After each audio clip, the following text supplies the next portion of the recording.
আজকে আমরা FIFA world cup 2026 যে গ্রুপ সম্পর্কে কিছু জানবো। যে গ্রুপে আছে স্বাগতিক আর্জেন্টিনা, টপ ফেভারিট টিম, তার সাথে আলজেরিয়া, অস্ট্রিয়া, জর্ডান।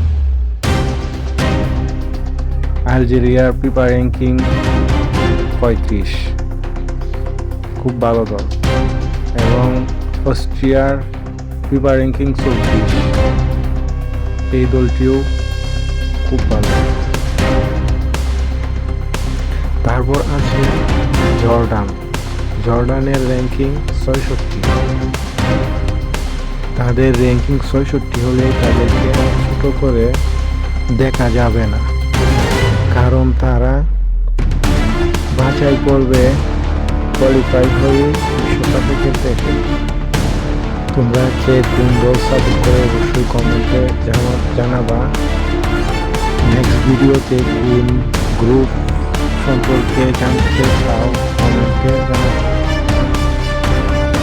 সবাই ভিডিওটি শেয়ার করো এবং